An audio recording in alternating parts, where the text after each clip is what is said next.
주시는 하나님의 생명의 말씀은 룻기 1장 16절의 말씀입니다. 룻이 이르되 내게 어머니를 떠나며 어머니를 따르지 말고 돌아가라 강권하지 마옵소서. 어머니께서 가시는 곳에 나도 가고 어머니께서 머무시는 곳에서 나도 머물겠나이다. 어머니의 백성이 나의 백성이 되고 어머니의 하나님이 나의 하나님이 되시리니. 아멘.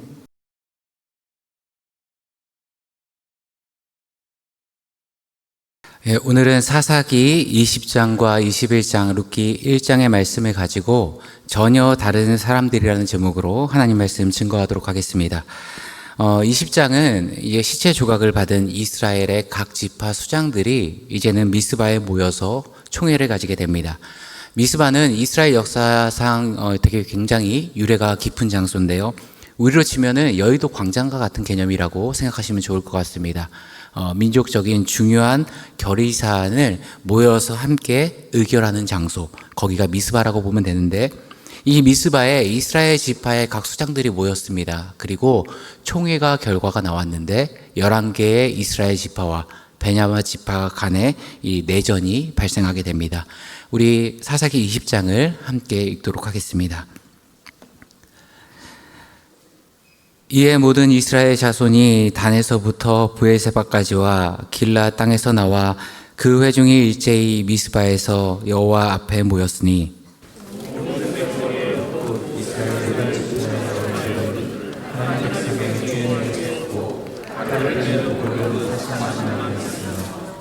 이스라엘 자손이 미스바에 올라간 것을 베냐민 자손이 들었더라. 이스라엘 자손이 이르되 이 악한 일을 어떻게 일어났는지 우리에게 말하라 하니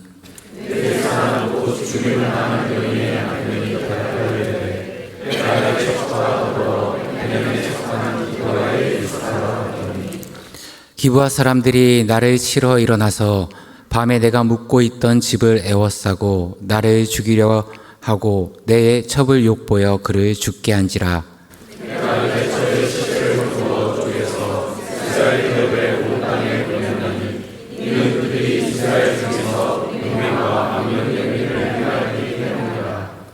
이스라엘 자손들아, 너희가 다 여기 있은즉 너희의 의견과 방책을 낼지니라 하니라.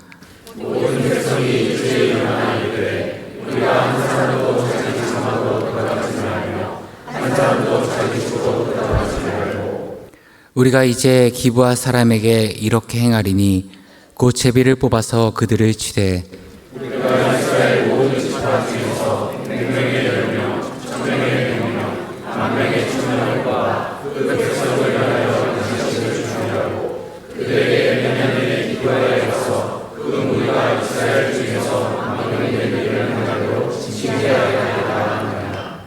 이와 같이 이스라엘 모든 사람이 하나같이 합심하여 그 성읍을 치려고 모였더라.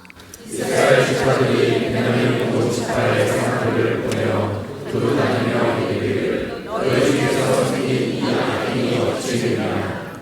그런즉 이제 기브아 사람들 곧 그 불량배들을 우리에게 넘겨주어서 우리가 그들을 죽여 이스라엘 중에서 악을 제거하여 버리게 하라 하나 베냐민 자손이 그들의 형제 이스라엘 자손의 말을 듣지 아니하고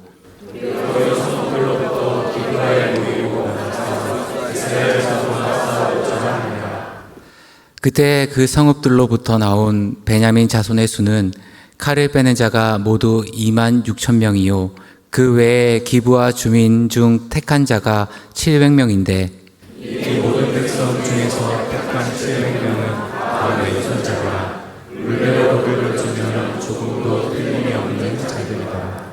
베냐민 자손 외에 이스라엘 사람으로서 칼을 빼는 자의 수는 40만 명이니 다 전사라. 이스라엘 자손이 일어나 베델에 올라와서 하나님께 여쭈어 이르되 우리 중에 누가 먼저 올라가서 베냐민 자손과 싸우리까 하니 여호와께서 말씀하시되 누가 먼저 말씀하라 하시니라. 이스라엘 자손이 아침에 일찍 일어나 기브아를 대하여 진을 치니라.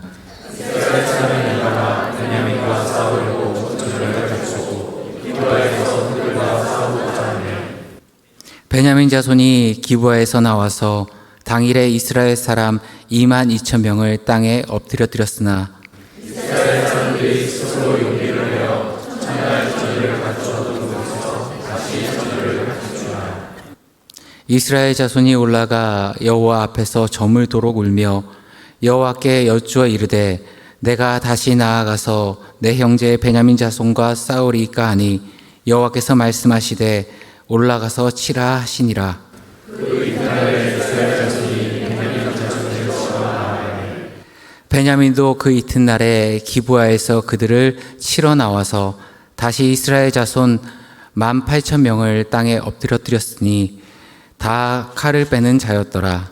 이에 온 이스라엘 자손 모든 백성이 올라가 베델에 이르러 울며 거기서 여호와 앞에 앉아서 그날의 저녁으로 금식하고 언제와 화목제를 여호와 앞에 드리고 이스라엘 자손이 여호와께 물으니라. 그때에는 하나님의 언약궤가 거기 있고 아론의 손자인 엘라사라를 들으면서 저녁에 드시고셨더라.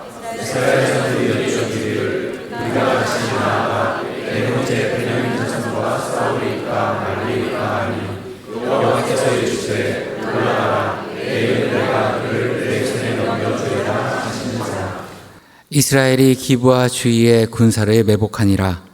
이스라엘 자손이 셋째 날에 베냐민 자손을 치러 올라가서 저와 같이 기브아에 가서 전열을 갖추매 베냐민 자손이 나와서 백성을 맞더니 꾀임에 빠져 성읍을 떠났더라. 그들이 큰 길 곧 한쪽은 베델로 올라가는 길이요 한쪽은 기브아에 들로 가는 길에서 백성을 쳐서 전과 같이 이스라엘 사람 30명 가량을 죽이기 시작하며 베냐민 자손이 스스로 이르기를 이들이 처음과 같이 우리 앞에서 패하나니 이스라엘 자손은 이르기를 우리가 도망하여 그들을 성읍에서 큰 길로 빼어내자 하고 이스라엘 사람이 모두 그들의 처소에서 일어나서 바알다말에서 전열을 갖추었고 이스라엘의 복병은 그 장소 곧 기브아 초장에서 쏟아져 나왔더라. 온 이스라엘 사람 중에서 택한 사람 한 명이 기브아에 이르러 치매 싸움이 치열하나 베냐민 사람은 화가 자기에게 지출을 할지니라. 여호와께서 이스라엘 앞에서 베냐민을 치심에 당일에 이스라엘 자손이 베냐민 사람 25,100명을 죽였으니 다 칼을 빼는 자였더라. 이에 베냐민 자손이 자기가 패한 것을 깨달았으니 이는 이스라엘 사람이 기브아에 매복한 군사를 믿고 잠깐 베냐민 사람 앞을 대하되 복병이 급히 나와 기브아로 돌격하고 나아가며 칼날로 온 성읍을 쳤음이더라. 처음에 이스라엘 사람과 복병 사이에 약속하기를 성읍에서 큰 연기가 솟는 것으로 그들을 삼자 하고 이스라엘 사람은 싸우다가 물러가고 베냐민 사람은 이스라엘 사람 30명 가락을 쳐 죽이기 시작하며 이르기를 이들이 틀림없이 처음 싸움 같이 우리에게 패한다 하다가 연기 구름이 같이 성읍 가운데에서 치솟을 때 베냐민 사람이 뒤를 돌아보매 온 성읍에 연기가 그래 하고 이스라엘 사람은 돌아서는지라 베냐민 사람들이 화가 자기들에게 미친 것을 보고 심히 놀라 이스라엘 사람 앞에서 몸을 돌려 강하게 화나였으나 군사가 급히 추격하며 앞서서 나온 자들을 그 가운데에서 진멸하리라.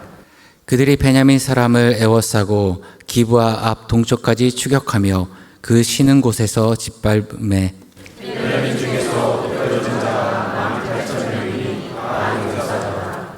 그들이 몸을 돌려 광야로 도망하였으나 림몬 바위에 이르는 큰 길에서 이스라엘이 또 5,000명을 이삭 줍듯 하고 또 급히 그 뒤를 따라 기돔에 이르러 또 2,000명을 죽였으니 이날에 베냐민 사람으로서 칼을 빼는 자가 엎드러진 것이 모두 25,000명이 다 용사였더라.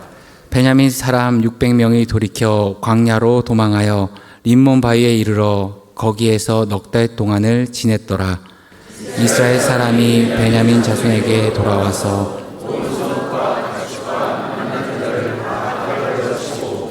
닥치는 성읍은 모두 불살랐더라. 아멘. 예, 오늘 이제 내전의 내용이 나오는데요. 1차전과 2차전은 이스라엘의 대참패로 끝납니다. 그들이 하나님께 기도하며 묻고 시작했지만 사실 그 전쟁 가운데 시작은 이미 그들 마음 가운데 답은 정해놓고 하나님께 기도했던 모습이었습니다. 잘 보시면 시작부터 하나님께 우리가 이 베냐민과 전쟁하는 것이 맞겠습니까? 우리 형제 동족을 칼로 치고 피 흘리는 그 싸움이 지금 우리가 내릴 수 있는 최선의 선택입니까? 하나님 깨닫는 지혜를 달라고 은혜를 구한 것이 아니라 처음 그들이 하나님께 구했던 건 무엇이냐? 우리가 기브아랑 싸우려고 했는데 이 베냐민 지파 애들이 자기 사람이라고 감싸고 든 거 보니 안 되겠습니다. 그들을 한번 혼내야 될 것 같은데 하나님 만약에 싸운다면 누가 먼저 올라가야 되겠습니까? 이미 싸운다라는 것을 답을 정해놓고 누가 올라갈지만 선택해달라 하나님께 기도합니다. 그들의 기도는요, 사실 스스로가 답을 정해놓고 자신의 뜻을 하나님께 관철시키는 기도였습니다. 자신들이 하고자 하는 뜻은 분명하니까 하나님께서는 그 일이 이루어질 수 있도록 도와주세요라는 기도였습니다.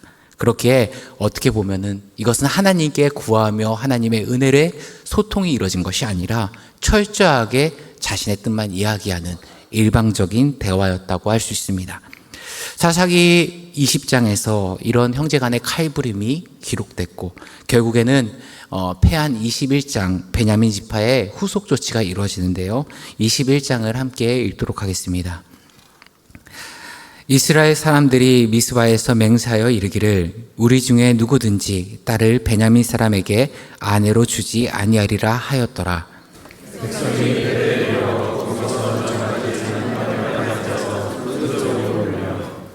이르되 이스라엘의 하나님 여호와여 어찌하여 이스라엘에 이런 일이 생겨서 오늘 이스라엘 중에 한 지파가 없어지게 하시나이까 하더니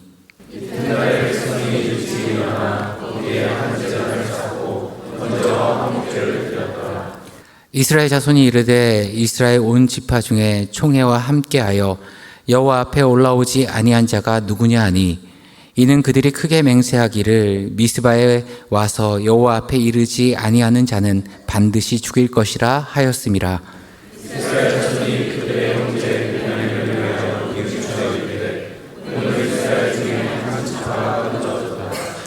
그 남은 자들에게 우리가 어떻게 하면 아내를 얻게 하리요? 우리가 전에 여호와로 맹세하여 우리의 딸을 그들의 아내로 주지 아니하리라 하였도다.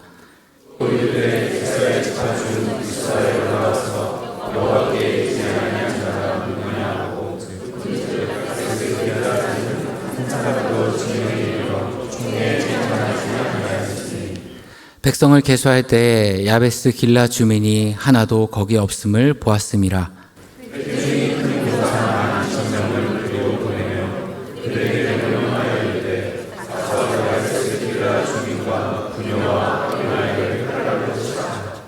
너희가 행할 일은 모든 남자 및 남자와 잔 여자를 진멸하여 바칠 것이니라 하였더라.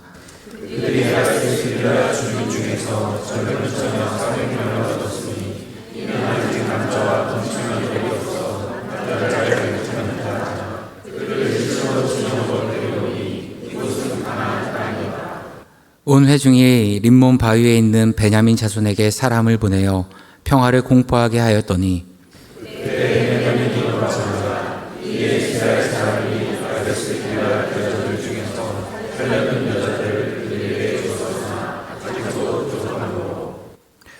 백성이 베냐민을 위하여 뉘우쳤으니 이는 여호와께서 이스라엘 지파들 중에 한 지파가 빠지게 하셨음이었더라.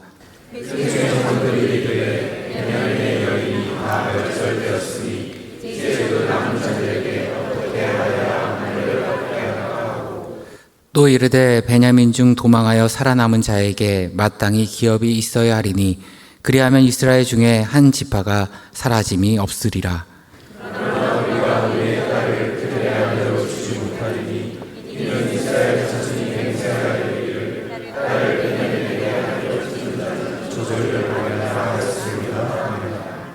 또 이르되 보라 베델 북쪽 르보나 베델 남쪽 베델에서 세겜으로 올라가는 큰 길 동쪽 실로에 매년 여호와의 명절이 있도다 하고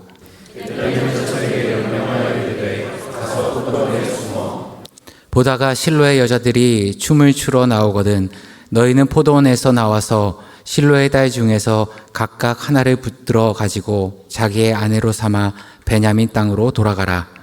만일 그의 아버지나 형제가 와서 그에게 시기하면 그가 그에게 말하기를 청하건대 너희는 우리에게 은혜를 베풀어 그를 우리에게 주시리라. 이는 우리가 전쟁할 때 각 사람을 위하여 내 아내를 얻어주지 못하였고 너희가 자기도 그들에게 준 것이 아니니 너희에게 죄가 없을 것이니라 하겠노라. 베냐민 자손이 그같이 행하여 춤추는 여자들 중에서 자기들의 숫자대로 붙들어 아내로 삼아 자기 기업에 돌아가서 성읍들을 건축하고 거기에 거주하였더라. 그때 이스라엘 자손이 그곳에서 각기 자기 집과 자기의 가족에게로 돌아왔으니 곧 각기 그곳에서 나와서 자기의 기업으로 돌아왔더라. 함께 읽겠습니다. 그때 이스라엘에 왕이 없으므로 사람이 각기 자기의 소견에 옳은 대로 행하였더라. 아멘. 예, 21장은 이 베냐민과 이스라엘 내전, 그것이 어떻게 마무리됐는지 그의 내용을 기록하고 있는데요. 보고 있으면 참 웃기지만 좀 우픈 이야기입니다. 20장 48절에 보게 되면요, 이스라엘 사람이 베냐민의 자손에게로 돌아와서 온 성읍과 가축과 만나는 자를 다 칼로 치고 닥치는 성읍을 모두 다 불살랐습니다. 이스라엘 연합군은요, 완전히 베냐민이 복구되기 어려울 정도로 도륙하고 짓밟아 놓고요, 21장에 딱 시작하고 보면은 이제는 울고불고 후회하는 겁니다.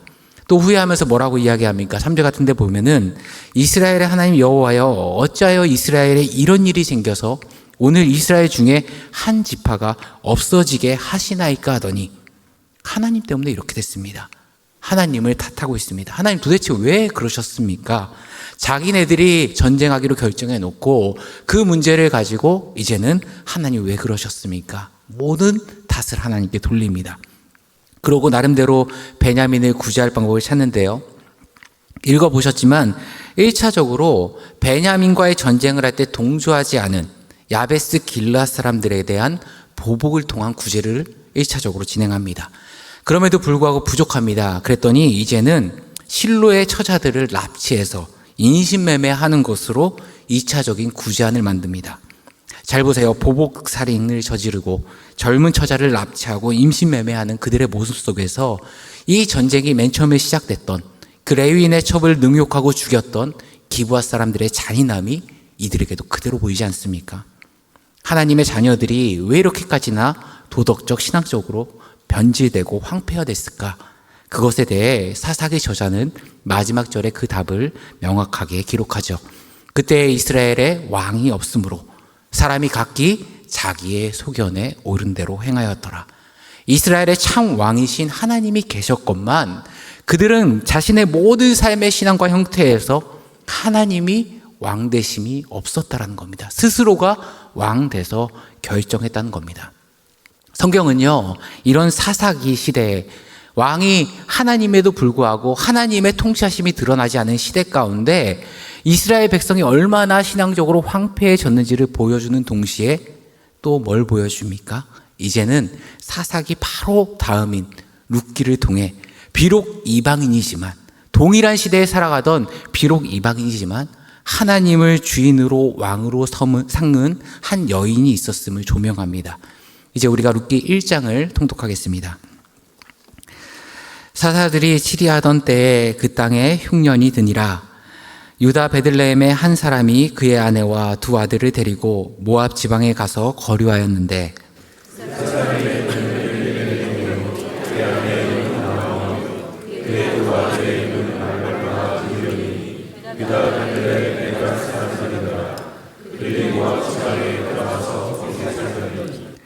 나오미의 남편 엘리멜렉이 죽고 나오미와 그의 두 아들이 남았으며 그들은 모압 여자 중에서 베라를 맞이하였는데 하나의 이름은 오르바요 하나의 이름은 부주다. 그들이 거기서 거주한 지 10년 전에 말론과 기륜 두 사람이 다 죽고 그 여인은 두 아들과 남편의 뒤에 남았더라. 그 여인이 모압 지방에서 여호와께서 자기 백성을 도우시사 그들에게 양식을 주셨다는 걸 보고 이에 있던 곳에서 나오고 두 며느리도 그와 함께하여 유다 땅으로 돌아오려고 길을 가다가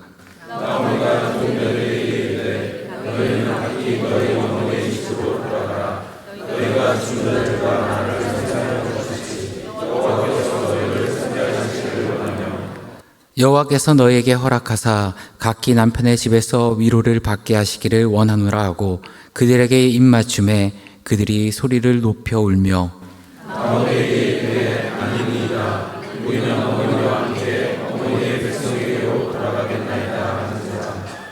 나오미가 이르되 내 딸들아 돌아가라. 너희가 어찌 나와 함께 가려느냐? 내 태중에 너희의 남편이 될 아들들이 아직 있느냐?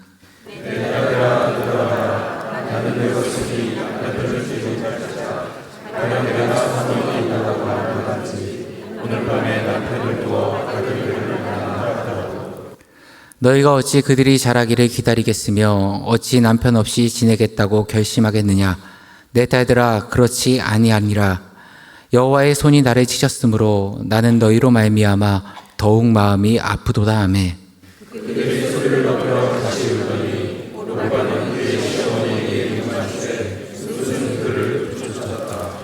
나오미가 또 이르되 보라 내 동서는 그의 백성과 그의 신들에게로 돌아가나니 너도 너의 동서를 따라 돌아가라 하니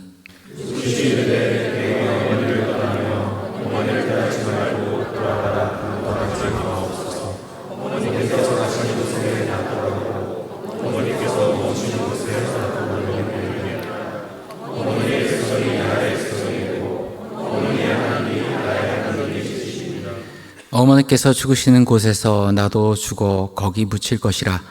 만일 내가 죽는 일 외에 어머니를 떠나면 여호와께서 내게 벌을 내리시고 더 내리시기를 원하나이다 하는지라.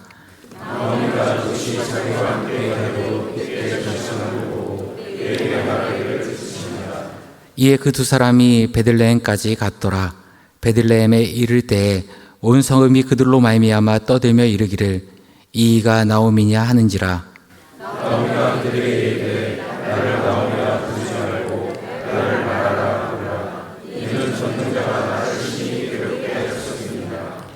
내가 풍족하게 나갔더니 여호와께서 내게 비어 돌아오게 하셨느니라. 여호와께서 나를 징벌하셨고 전능자가 나를 괴롭게 하셨거늘 너희가 어찌 나를 나오미라 부르느냐 하니라. 나오미가 모압 지방에서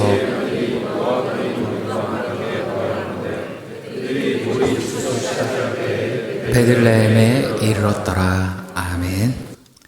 예, 이제 성경은 사사기 옆에 바로 룻기를 붙여놓습니다.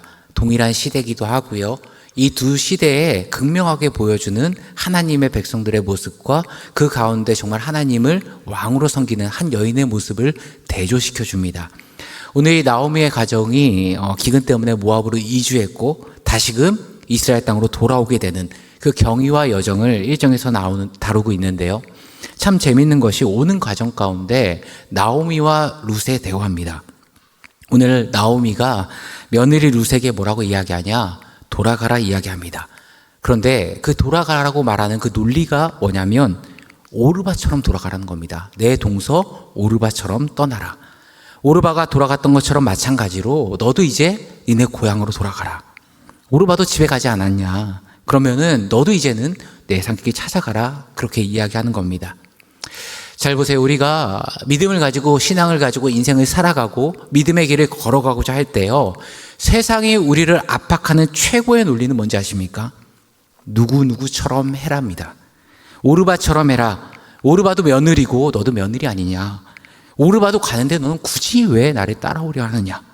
이게 하나님의 백성들에게는 굉장히 강력한 메시지로 다가올 수 있다는 겁니다. 누구도 교회 다니는데 다 유들유들하게 그렇게 다 편하게 진행하는데 너는 왜 이렇게 빡빡하게 신앙생활하냐. 또 어떤 권사님도 다 주일에 해외여행 가끔 갔다 오기도 하는데 그렇게 주일날 꼭 교회를 가야 되냐. 너도 그냥 누구처럼 해라. 세상 사람들처럼 해라. 왜 너만 튀려고 하니? 이 논리로 우리에게 다가온다는 겁니다. 또 오르바를 어떻게 만듭니까? 굉장히 그럴싸하게 포장합니다. 그 안에는 비전도 있고 평탄함도 있고 모압에 가면 재혼도 가능하고 정말 이성적인 결정인데 뭐가 문제는 겁니다. 너도 오르바처럼 하면, 세상 사람들처럼 하면 편하다. 그러면 행복이 있다. 그대로 하는 게 두루두루 좋은 거다. 왜요? 다 그렇게 살아가니까. 그래서 우리가 믿음을 지키고 살아가고자 할 때 세상은 우리에게 어떻게 압박하는가? 너 세상과 너무 달라.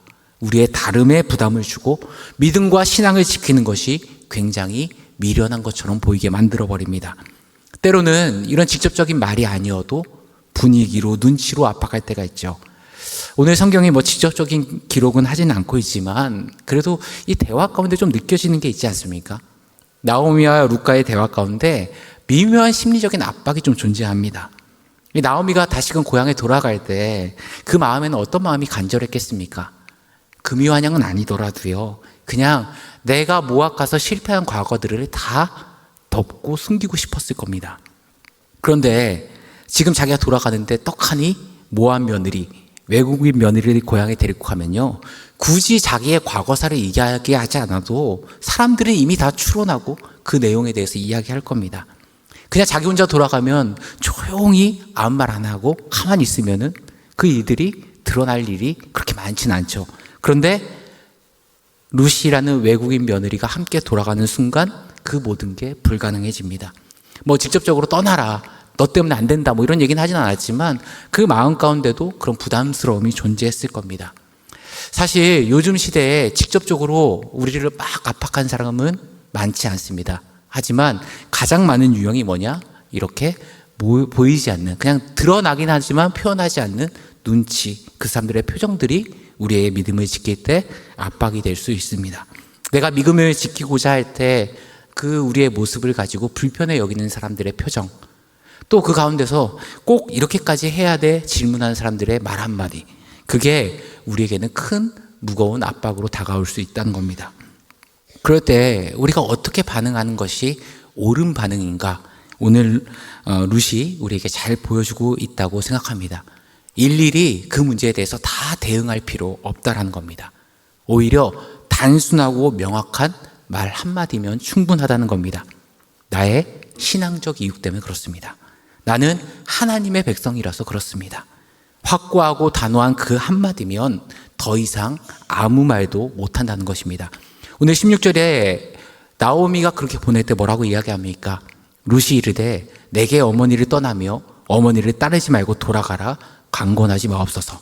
어머니께서 가시는 곳에 나도 가고 어머니께서 머무시는 곳에 나도 머물겠나이다.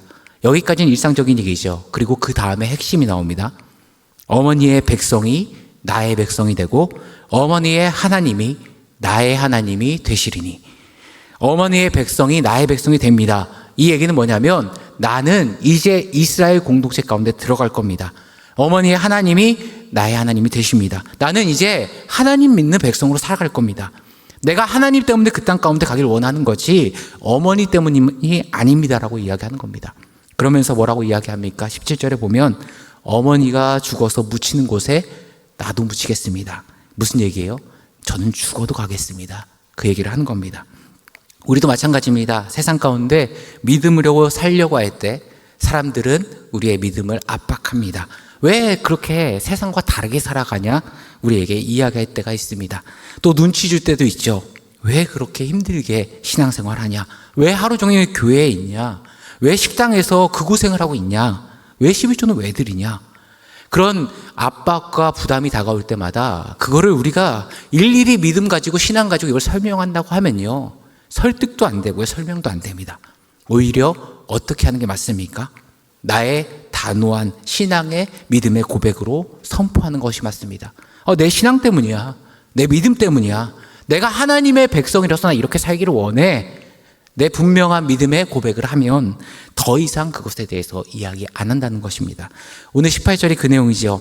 나오미가 룻이 자기와 함께 가기로 굳게 결심함을 보고 그에게 말하기를 그치니라.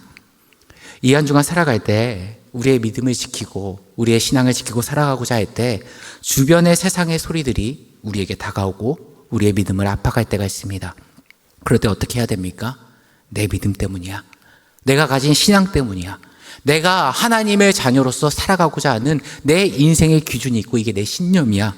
믿음으로 선포하게 되면 오히려 세상의 소리는 잠잠해지고 그 가운데 우리가 하나님 앞에서 온전히 우리의 믿음을 다시금 확인하는 믿음의 선포가 크게 울려 퍼질 줄 믿습니다.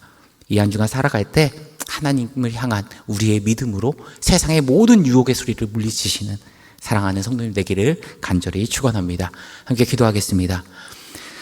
참 좋으신 하나님 아버지, 오늘 우리에게 주신 말씀처럼 우리가 세상의 소리에 흔들리지 아니하고 오히려 우리의 믿음과 신앙의 고백을 더욱 크게 외쳐서 우리를 미혹하는 세상의 모든 외침을 잠잠케 만들 줄 아는 주의 자녀들이 되게 하여 주옵소서. 예수 그리스도의 이름으로 기도하옵나이다. 아멘.